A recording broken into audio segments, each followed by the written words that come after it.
Welcome to the Christianistas podcast. I am Thomas. And I'm Spencer. Quick disclaimer, this is for education and entertainment purposes. If you need help, please see a professional. We are not experts, doctors, nor dragons, nor do we give medical advice. Take our words with a gallon of salt. Hey, Thomas, what's the question today? Question is how to use and not be used by conversational techniques like rhetoric. I feel like rhetoric is used a lot as a term, but I wonder sometimes if it's being used appropriately. And I feel like sometimes rhetoric is being used without being identified as rhetoric, where statements are just made and it's like, that's not a statement, that's just rhetoric. Yeah. Yeah. Statement's made and somebody's like, that's just a fact. Another statement is made and somebody's like, that's just rhetoric. So what is the difference? How do we identify rhetoric? Well, I think that rhetoric is when other people are saying things you don't like, and facts are when other people are saying things that you do. Oh, good. Okay, so we're done. Biases. You just lean into the bias. Oh, man, that's like probably our initial emotional gut reaction, which, to be honest, that's what kind of we're going to be talking about today, is that rhetoric is using techniques of emotional or other sort of manipulation to get others to think, feel, or do something. And it gets a really bad reputation for probably good reason, because when I use the word rhetoric, I basically just mean any way of communicating something when you're trying to get them to think, feel, or do something. So with that definition that I'm using, all conversation is a practice in rhetoric. And that's okay. When you're talking to somebody, sometimes you are. I mean, I guess sometimes you're only trying to get them to understand something, but there's a lot of times where you want somebody to think, feel, or do something. Well, I'm thinking of something as simple as my coworker, like, you'll never believe what happened to me this weekend. and then they tell a story that it's believable. I mean, it was over exaggerated by saying you'll never believe it, but it's just, oh my gosh, I had this experience and it was bad, and I want you to feel bad with me or for me, right? And not even in a manipulative, like I'm a terrible person. It's just like, yeah, I stubbed my toe and I had to go to the doctor because I turned out to break my toe. I was like, oh man, that stinks. And that empathy is what they wanted to share, and they wanted to share that experience, and they, you feel bad for them, and then you just move on because that's all they really wanted, Now, I guess you could use that rhetoric to, and I never did anything about it, can you take me to the doctor? That could be another level of the rhetoric used to get them to do something, but it can be very benign, I guess, is what I'm pointing out, in having someone emotionally feel with you. Right. And I mean, I guess what people would say rhetoric gets bad is when you're trying to, get someone else to think, feel, believe, or do something.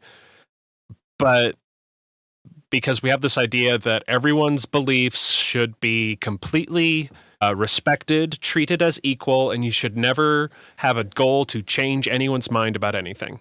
Yeah. It's all relative. Everyone's right to believe whatever they want should definitely be respected, and that's my opinion. But there are a lot of hardships that happen to us and to the world because people believe things and do things that hurt them and hurt others. So I don't think it's immoral.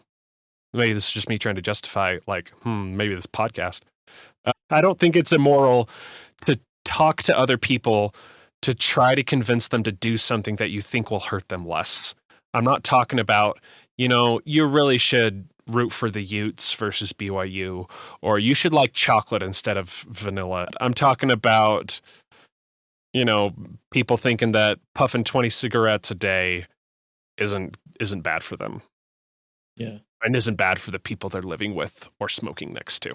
Which is fascinating, because what little I watched of Mad Men, they, like, the beginning of Mad Men, the TV show, is this marketing company that is building rhetoric for the cigarette industry on how to counter a rhetoric. And it wasn't even like, it was just data. It was just research. It was like the research in the 60s that like finally came out like, dude, this straight up causes cancer. It's dangerous. It's harmful for everyone. And the industry was panicking, and they portrayed in this TV show where they're like, oh no, let me show you how to keep the rhetoric going so that we don't have to change our status quo. One was a very intentional manipulative rhetoric, and the other was just data. How do you get that information to a point where you're deciding which rhetoric to listen to? Well, in my opinion, when you're talking about like what rhetoric to listen to, is it's all rhetoric all the way down. And if you give it the really negative definition, then yeah, that feels horrible. But then if you just realize that it's all just conversation, we evolved conversation to justify what we do and to convince other people to do things too. So it's just natural. One major part of this, though, is I see a lot of rhetoric online from lefties and righties, I'll call them, not handed. But I call this the threefold dilemma of changing opinions. Okay. And the threefolds of it are, and I don't know if dilemma is the right word, but maybe it's just, it's completely wrong. I should be able to use logic to convince people of things. Second is, people who can't be convinced by logic are willfully ignorant. And the third thing is, I came to my beliefs through logic, and others came to their beliefs through emotion. One of those sounds wrong. Sounds false. They're all wrong. Oh. Or no, that's tracking, isn't it? They're all false. There's this phrase that goes around of love, like, you can't logic someone out of a position they didn't logic themselves into. And we're going to get more into detail on this, but logic is not the primary factor for your beliefs either. We got to stop there for a second. Take everything that you believe about the world. There are multiple factors. I'm not saying it's just emotion or just upbringing, but the biggest factors for the baseline of what you believe are not from logic, are not from having good, reasonable reasons for believing those things. That's not the main foundation for the baseline of your beliefs. So maybe a tangent to that, then why logic, why rhetoric? If logic isn't what we're convinced by or convincing by, then why use logic? And more importantly, usually I have a stance, and then I'm going to say, look at this data, look at this logic that justifies my stance. Is there value in that? The biggest value, well, first thing, I would actually call logic a type of rhetoric. Who was it? Socrates, no. Next one. Aristotle. He talked about three main types of logic. Logos, pathos, and was it ethos? Which is essentially what was that? Ethos, yes. Oh, yes. I thought you said bathos, which is another thing, but that involves Marvel movies making jokes at stupid times. But logos, pathos, and ethos are making appeals to logic. So, like, here's an argument that sounds good. Pathos is an appeal to emotion. Like, I'm going to use emotion to convince you of something. Ethos isn't that an appeal to duty or an appeal to character or identity? I don't know. I'm a little more vague on the ethos one. Yeah, and I always think of ethics, so morality and a guiding principles standpoint. Oh, well, first thing I'll say real quick when it comes to logic is, and I've said this before, we have a lot of instincts for preserving our beliefs. So often we use logic real hard against other people and real weak against ourselves. And we should use it real hard against ourselves. And we'll talk more about the better ways to use rhetoric, but I've got a little phrase that I've come up with, which is logic for yourself, rhetoric for others. Meaning, when you're criticizing yourself, you should be harsh and use that hard-edged, sharp logic that you've been applying to everyone else's opinions. You should use that on yourself. And when you're talking to other people about their opinions, you need to work in the realm of stories and emotions and connection, which is rhetoric. Hmm. If you just use emotions and stories and connections on yourself, then your ulterior motives for just believing what you already believe and thinking that you're right is just going to stab you in the back. You have to be harsher with yourself. Okay. So before we move on to other ways that rhetoric can be used, well, I want to get back to that, but I want to talk about how is rhetoric used to manipulate us or people in general, and what are there are many types of rhetoric that can be used. You talked about some that are being used in like marketing. That's a good example of that. So we've got a whole list of them here. I'm going to start with the very first one, which is reverse psychology, which seems to have a limited window of when it works. Because it's one of those, it's like playing tic-tac-toe. Eventually you figure out the game. Yeah. It's like telling somebody, I want you to do X. And then they're like, well, now I don't want to do X. They have a backfire effect. You know what? Now I don't want to do X. I'm going to go do Y. And it's like, good. I wanted you to do Y the whole time. Yes. And then once they figure out the game, it falls apart. Go ahead.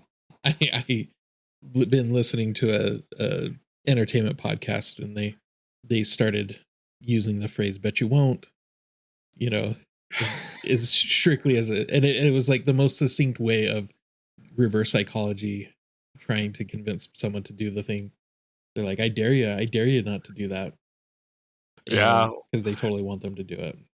Well, it's kind of like an appeal to that's reminding me of, oh gosh, what was it called? Give a dog a good name is the phrase.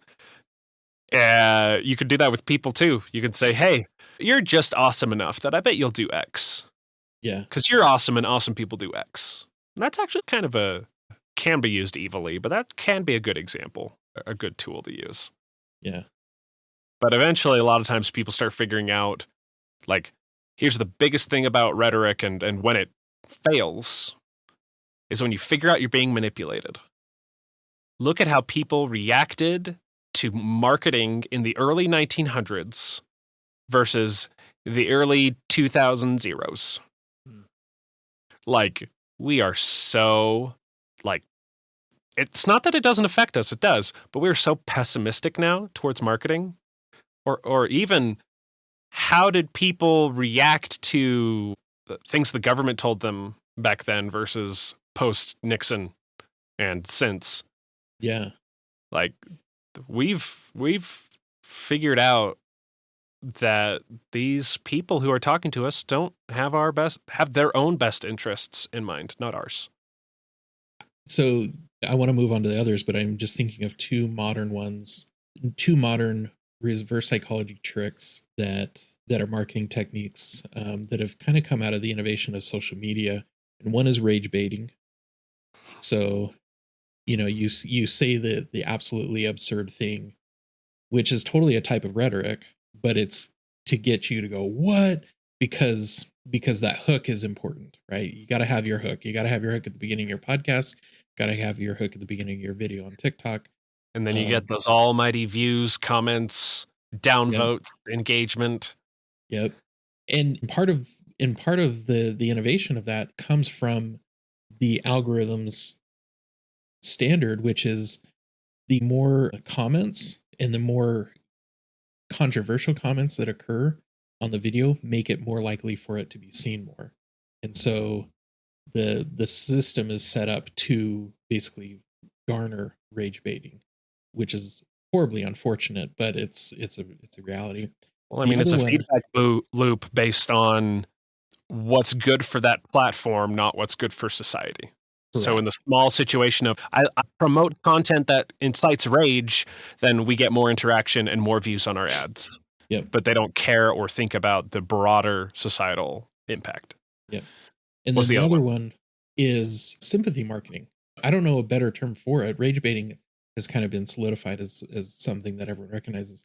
but I've seen people on TikTok, they will say, I just ordered, I got a book, or I've got 500 units of X product and I can't move them. Please, can you buy them? And it's like, who flipping cares? That is called you are bad at managing your inventory. Like I I can't, bought I can't, 500 plates with horses on them, and I can sell them for a bajillion dollars.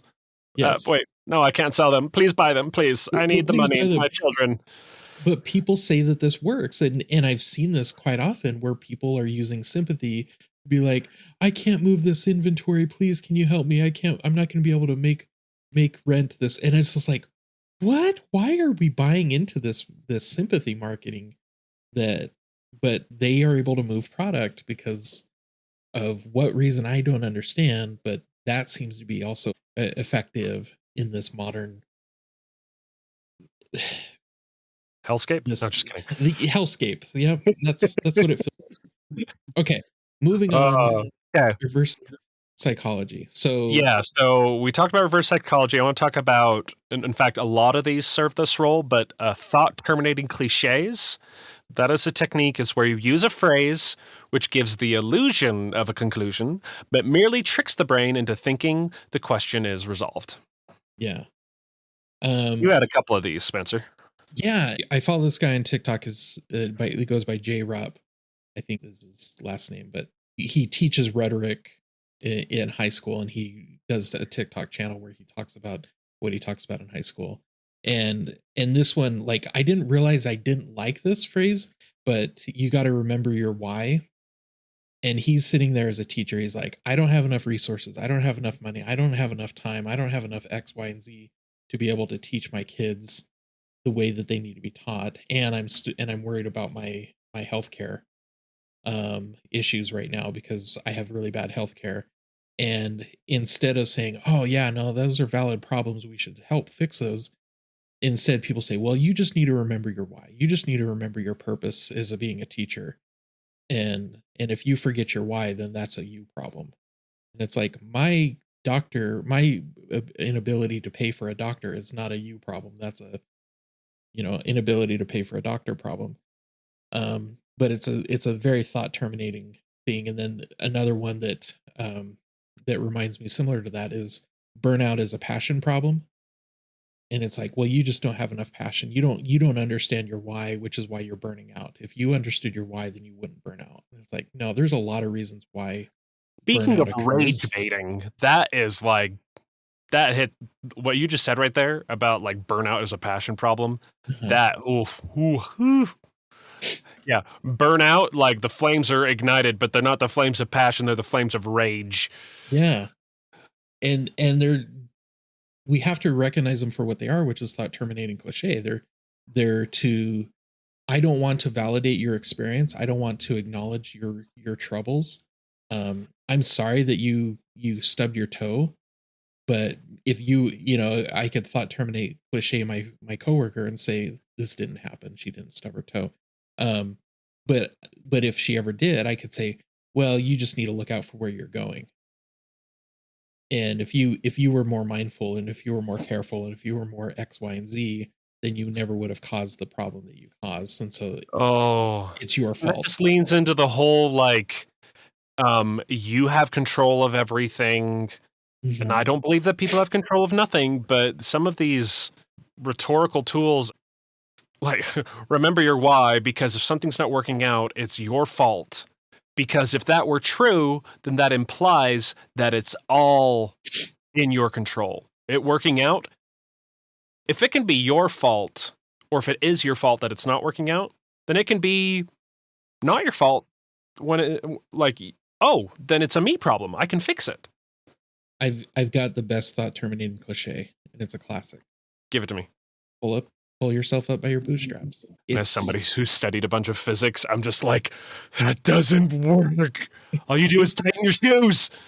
well, and I don't know if this is true, but I have heard that it originated from a science book trying to teach the idea of pulling yourself up by your bootstraps is physically impossible. Oh, It now I want defies to the laws of research that physics. because if that's where it came from, I'm going to laugh my eyeballs out. Yeah, and so I've heard that that's the case. I everyone go research that and prove me wrong or prove me right, but I have heard that it was intentionally designed to show the silliness of the phrase, and the phrase was invented to to present a silly scenario that's impossible, and yet it has become a rhetorical tool for a lot of people to justify either your actions or other actions. That I just pulled myself up by my bootstraps and I solved it myself. No, you There's didn't. a You there's a bunch of different phrases that have been commandeered like that. Like, oh shoot, what was it? A curiosity killed the cat. hmm, The whole thing is, but curiosity killed the cat, but satisfaction brought it back. I don't know what that means, but what I do know what it means is the customer is always right. except when Here's they're the whole wrong. quote. Here's the whole quote. The customer is always right in matters of taste. Ah, yes. It just completely nukes the whole thing. Like people are like, customer's always right, customer's always right. And he's like, and whoever originally said that is like, no, you dummies. There's a classic business article that I read years and years ago that it was the customer is always wrong and we need to acknowledge that. And and it's just this rant Was it on about LinkedIn? Just on kidding. LinkedIn. Oh yes, no. Yeah, it's on my LinkedIn I channel. mean, did they have the word leaderly in it like 20 times? It's got synergy at least a couple of times. No, but it's a very sincere just frustration of us bowing down to this one piece of rhetoric is actually harming ourselves, and And the it harms customers. our ability to, yeah, and ultimately our customers, but it harms our ability to be able to provide for our customers the way that we really would want them to be able to. All right, so I'm going to try to cruise us through the next few a little bit faster because it could be very easy for us to spend a lot of time in these. Yes. And we have done that a little bit with the last couple, but I want to give a general idea of what rhetoric could be. Okay. So I'm gonna cruise through. I might actually cruise through a whole bunch of these. Because looking at the time, I want to make sure that we have enough time to talk about the other half of this. There's a bunch that have to do with language. So an example is exaggerated language, which is a magnifying something to make the differences appear more intense. Okay. A simplified language, making something look simpler to make it easier to understand. I have to give one example of this.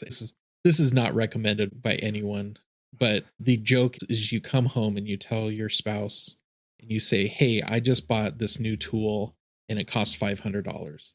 And they panic and they say, "$500? We don't have $500. I can't believe you did that. Why didn't you tell me?" It's like, "$500? I'm sorry. I didn't say $500. It was $200." And they go, "Oh, okay, that's better."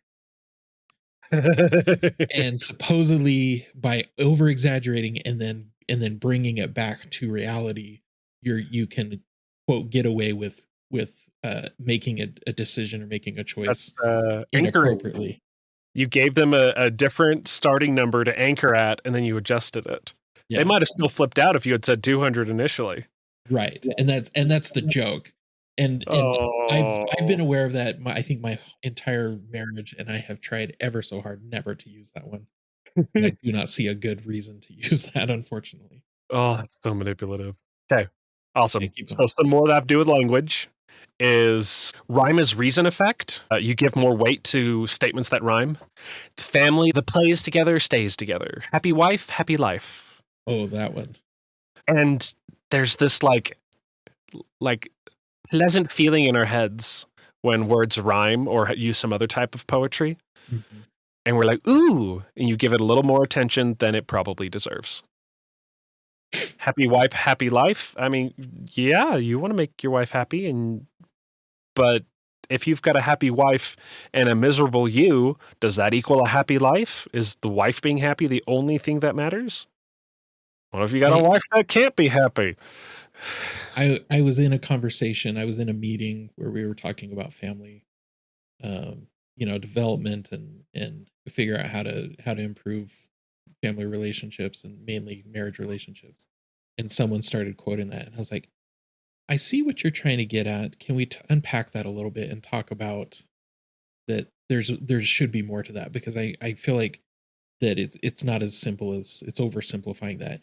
And the woman just kept repeating the phrase, and she was thought terminating with a rhyme as reason, by constantly just saying the phrase. And I was just like, we're not going to be able to discuss this, are we? You're oversimplifying the problem, and you're not going to allow us to discuss this, are you? Because heaven forbid that situation be more complicated. It sucks that even more that it was a woman's perspective, because it's like, if you make me happy, everything will be fine. Yeah. Woof. It wasn't my wife, fortunately. Transposing terms, which is where you repeat words in successive clauses to give the illusion of deepness. Like, if you put life, what is it? If you want love in your life, you have to put life in your love. If you plan to fail, then you fail to plan, or vice versa. Yeah, I think it's the other way around. Yeah, whichever way. It works both ways, it feels like. Right. But also, some of them, again, like the customer's always right, people used to say, it is what it is. And that always drove me crazy, and it pissed me off. I'm like, well, it isn't what it isn't, too, but you don't see people going around saying it isn't what it isn't. Agree to disagree, I think. Agree to disagree. But I learned something. It is what it is, or at least if it's used well, doesn't just mean it is what it is. They're saying, or they could be saying, reality as it is based on just reality, not what you want it to be. It is what it is. It isn't what you want it to be. It already is. What you want isn't a factor for how the universe sits. But like, oh, man, I wish the United States worked like X. Well, it is what it is. Yeah. It can be used as like, reality just is. It's not going to change based on your desires. You're going to have to do something else. So that's a transposing terms. It's funny how some of these are interweaving with each other, because it is what it is becomes a thought terminating statement. Right? Yeah. And there are a couple more language based ones. There's Latin root bias and other etymological techniques. Most people don't study language, don't notice these, but words that have a Latin or Greek or French root are usually seen as more intelligent or refined than words with like an Old English root. The best example is a cordial reception versus a hearty welcome. Their roots mean the same thing. They both have to do with hearts, and they have to do with like somebody coming in a good way. Yeah. And one of them sounds high class and intelligent, and the other one doesn't. So people will, when they're trying to look more intelligent, will use more Latin root words, even if there is a standard Old English root word that has the same meaning. Sometimes you've got some unique words that are only the Latin root words, and that's fine. But if you've got the choice between a Latin root word and a common word, and they mean the exact same thing, just one feels more refined, then just use the frickin' normal word. Mm-hmm. Unless you're talking to an audience that needs to hear the Latin root so they can feel that unless you're manipulating them. Like, so I guess part of me was just like treating it immediately like it was bad, but there are cases to use it and not to use it. You've used the word manipulating multiple times, and I want to make sure we're defining manipulation, because I feel like manipulation is a neutral term in the context that we're trying to use it. Yes, and it's usually not treated as a neutral term. Correct. It's usually a negative connotation, but I feel like we're trying to use it as a neutral connotation of, this is just manipulation. It could be manipulation for good, but it could be for evil, or it could be for my purposes and not yours.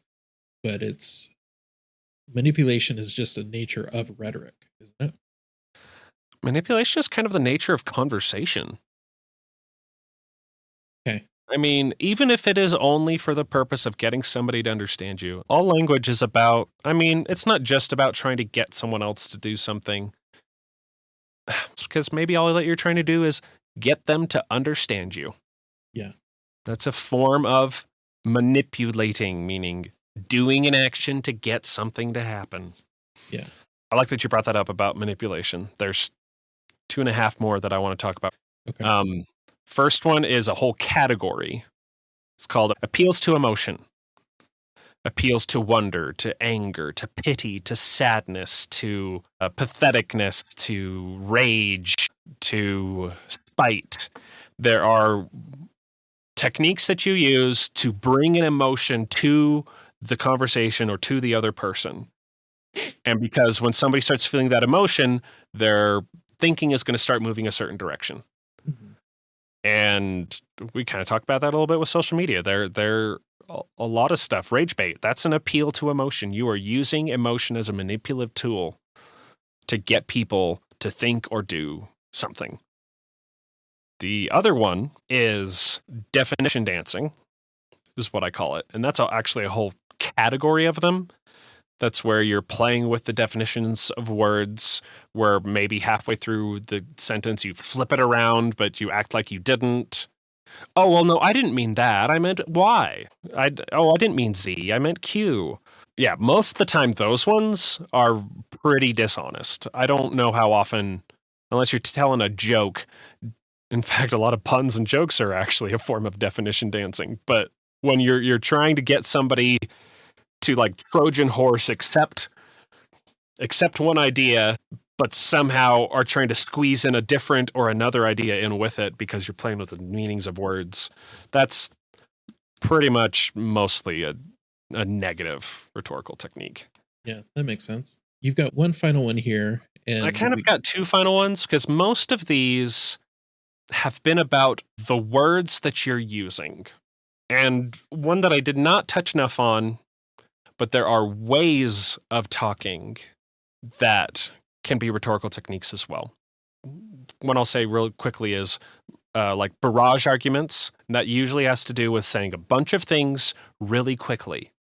So the rate and the energy and the passion with you say the words are being used as a technique even more than what words you choose. Hypnotic pattern speaking, which is a way of speaking to encourage people to think your words are more profound.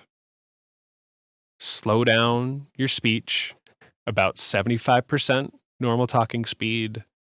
You emphasize a few key words. Take long pauses. You drop the pitch. You drop the volume. And then everyone suddenly thinks you're saying something real profound. Wow, that was so deep. So deep. Do it again. Just kidding. Don't do it again. Do it again, but do it closer to the microphone and snap your fingers and crinkle some paper. Yes. ASMR. Oh, where does ASMR fit in the rhetoric? Because it's somewhere in there. I don't know where yet. One person that I think is really cool that I've seen a lot of videos, Vin Gang. He's just this guy that he kind of it's not necessarily hypnotic pattern speaking, but he talks about positive patterns in your speaking and the way you emphasize. And the guy is just so animated and so loving that when and how often do you talk about loving? But that's a apt adjective for the way he talks, and he teaches you how to talk in a way that's effective. And in some ways it's public speaking, but a lot of the times he talks about just like one-on-one, make sure you're doing this, make sure your intonation is X. And it feels like it follows in that realm of hypnotic pattern. That one way is slow your speech down, emphasize those words, repeat a pattern multiple times, repeat the pattern multiple times, but there's also excitedness, and there's compassion in there's different ways. And he's done either studies, or at least he's just really good at it in a lot of ways. And I wanted to shout out him that he's a great resource for using that rhetoric in an effective manner again.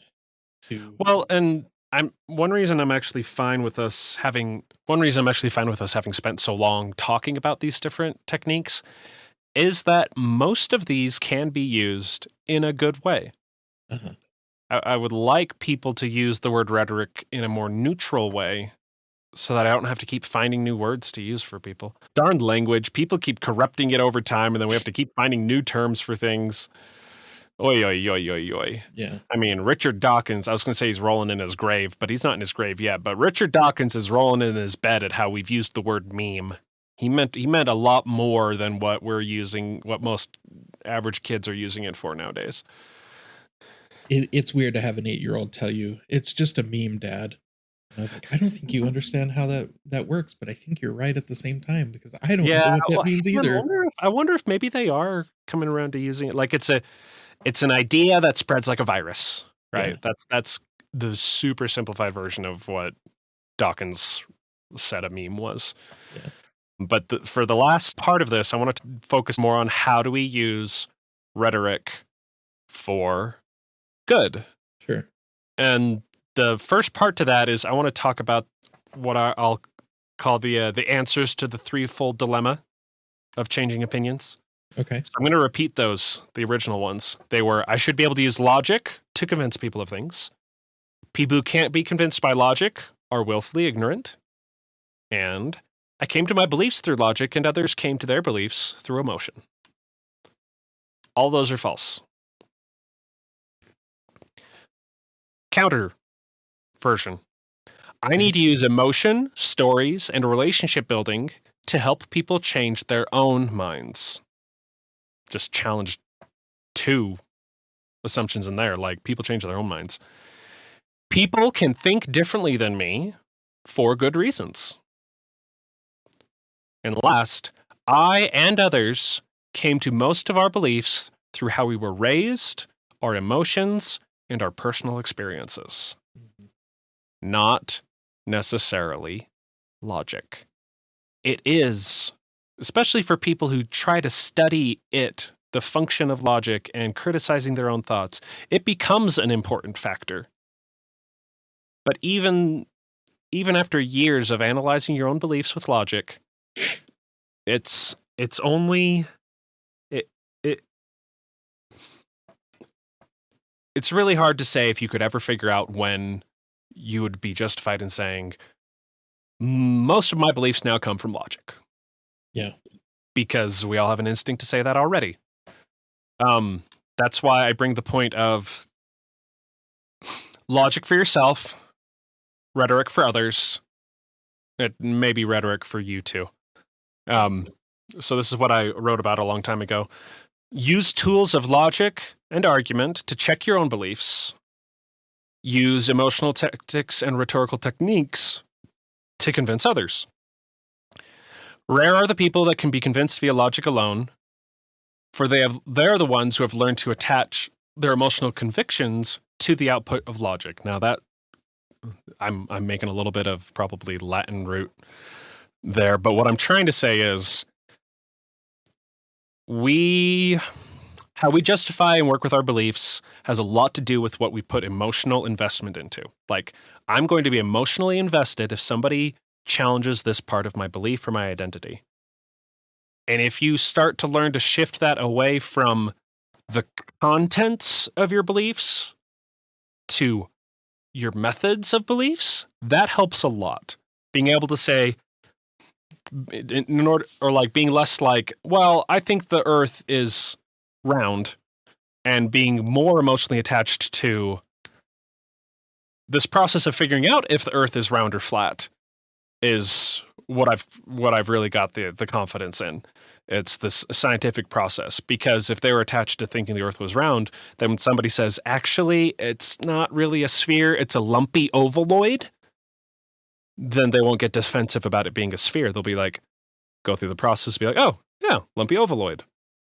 But if what you're protecting is the belief versus, if what you're attached to is the belief versus the methods for creating better beliefs, then you put you're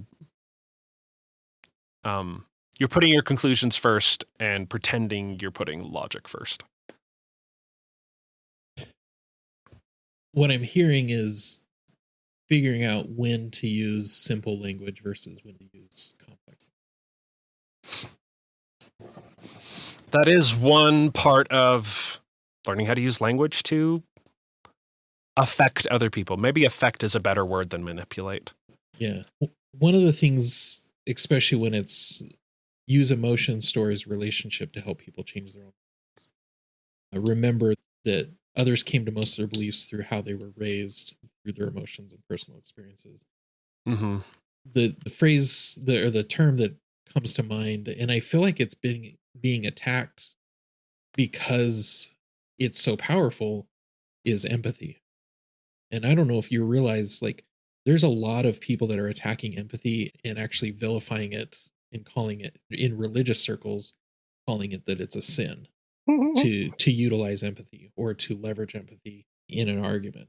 And ultimately it's in an argument is where they're finding fault with it, because Empathy saying is we what should, you use. Empathy is what you use on people in your group, and violence is what you use on people outside of your group. So for me, when I see all these people just talking about, I can't understand these other people, they must have made this choice for who they voted for because they're evil, because they're selfish. Mhm. What they're doing is they're following the tendencies of of othering, of saying your group is threatening my group, and it's because your group is bad and wrong. Because the instinct of saying your group is bad and wrong empowers you to destroy that group to protect your own. Yeah. And I think the rhetoric that is at fault at the very beginning is the your group versus my group. Where if it's our group or our people, or we find a unity or we find a relationship with those others, even though they look and act so different than us, we're able to still have empathy for them. We're still able to use our emotion and connections with emotion, stories, and relationship, as you put it. And it's funny because we're all in this big social space, and we've got two types of instincts at play. Instincts for preserving and protecting our group, and instincts for fighting and defending against the outer group. But we're not small groups of, hunter gatherers or villages or even, small cities and stuff that are spread by time and space. Like, everybody's getting online all together. And so we're trying to treat people like they are both in and out of our group. For example, I've seen people on both the left and the right, again, reiterating false dichotomy, but anyway, it's the dichotomy they're all living in, saying those people on the right are bad, evil, and wrong. People on the right saying those people on the left are bad, evil, and wrong. And I'm just like, guys, we're all in one country together. They will say the other side is bad, evil, and wrong. Now they need to agree with what I'm saying so that we can work as a team. It's like, Yeah. are we on a team? Are we in a group? Are we in a tribe? Are they in your in group or are they not?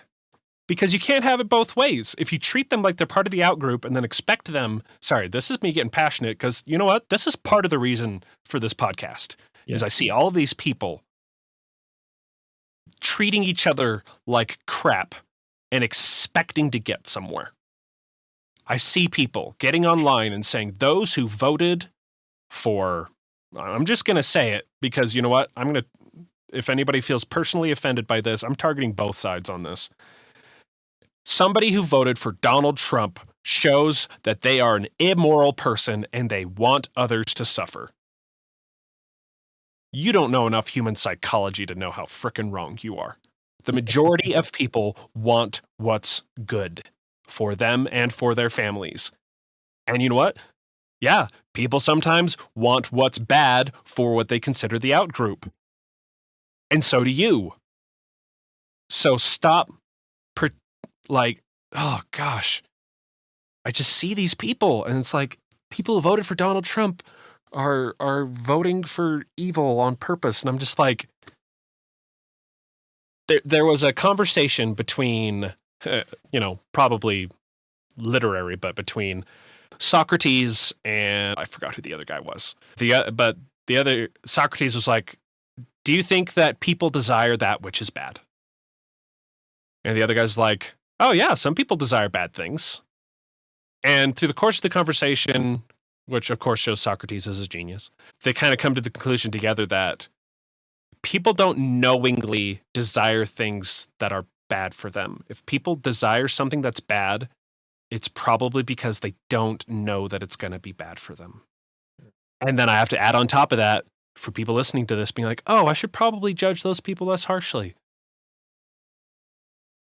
Maybe you're right. Maybe the people on your political side of the aisle are less bad, but there are traits and aspects, can't make it black and white. There are traits and aspects that you are doing the same thing. There's something that you're espousing or you're voting for that, according to that other person's point of view, they think that you are doing because you are wrong, because you are ignorant, or because you are evil. And I think the bridge that you're trying to emphasize is using emotion stories and relationship to help people change their own minds is fundamentally what we're trying to speak to. We are able to use our ability to have a relationship with those people because I have people like that in my family. And sometimes, and in some ways, it's we have to move past the rhetoric because they'll sit there and they will repeat the same phrase over and over. And they're happy wife, happy lifing me. And where if it just sits down and it's like, what are you concerned about? What are you worried about? And asking more questions and being more curious leads, and it takes a lot of emotional effort Regulation? and regulation to be able to do that, because you're just like, I want to punch you so bad right now because you're just throwing rhetoric at me, where maybe sometimes the big R rhetoric needs to take a pause, and the little R rhetoric of, tell me, what are you afraid of? What are you so afraid of that is causing you to act and think the way that you're thinking? Well, first off, asking that question directly might just backfire. Oh, totally. But second off, that's what we want to get to, isn't it? What you want to get to is understanding them. Because with that assumption, you're starting with the assumption that it's fear that's motivating them. Right. Or that it's mostly fear that's motivating them. There could be other things that are serving as really strong motivators. Sure. There probably are. So, like, I like the direction you're going, but we got to take even another step back. There's this book called How to Have Effective Conversations. Okay. And if you read the back of it, essentially it seems like how to change other people's minds. And you know what? That's a significant part of the book. At least a significant part of the ending goal of the book. The first, the beginning of every chapter and the first 2/3 of the book are all about, you're not right about everything and you need to learn to understand other people. It's like, yeah, technically you need to learn to understand other people in order to change their minds. It comes from some notes where we were talking about doing things the right way versus the slow way or the imagined way. But yeah, the point that I want to make with this part is, if you want to be good at changing people's minds, you must first seek to change your own mind all the time. You must next seek to understand other people. Oh, and by the way, you basically got to drop the goal of changing other people's minds to achieve goals 1 and 2. If you have the goal of changing people's minds in your head all the time, then when you're trying to change your own mind and when you're just trying to understand other people, that goal of changing their mind is going to undermine you. It's a paradox. You have to focus on changing yourself and understanding others before you can ever focus on changing others. And I feel like that's an important note about rhetoric in general, is that there's a ton of these techniques out there. But when it comes to getting people to think either better or similarly or for yourself, it's relationship building, it's emotions, it's stories. It's not like just a math problem that you can, or like, I have to get the right shape of tool and then I can twist it and turn this person to a different direction. Mm-hmm. We are social creatures, and focusing on improving our relationships with others will improve all the other things. There was a thought terminating quote that I saw, and I don't even need to mention who the person was because I've seen it far Tony too Robbins. Often. It was probably Tony Robbins. I think he'd be smart enough not to do it, but the phrase of the situation has gotten so bad with X that if you disagree with me on this, we are done. And it's not even thought termination, it's relationship term. And you're talking so importantly about we're relationship people. You're And telling people you're kicking them out of your in-group. yeah. Yeah, I And no longer consider you part of my group. and it's such a hard thing to see when someone does it, especially when it's someone close. One, because either I got kicked out or I watched you kick someone out, that I'm like, we got to figure out how to do better than this. And I don't blame that person. Having empathy and, thinking emotionally from their standpoint, that I get it. I get why they're so frustrated. And in some ways, boundary making is a completely different topic for a completely different day, but it's part of Yeah. it's part of rhetoric of just that we're not going to get anywhere. That agree to disagree phrase is really a boundary making stance. It is not a rhetorical tool. It's just, hey, No, because you're not trying to change. You're not with that statement. You're not trying to change or like. Well, I don't know. I was going to say with that statement, you're not trying to change them or their opinion, but it seems like you're just trying to say, let's maintain our relationship, but let's not talk about this. yeah. And I think that's really what it is. And if you violate that boundary, I'm going to have to take different measures, which is I'm probably going to leave or distance myself from you. Right. Yeah.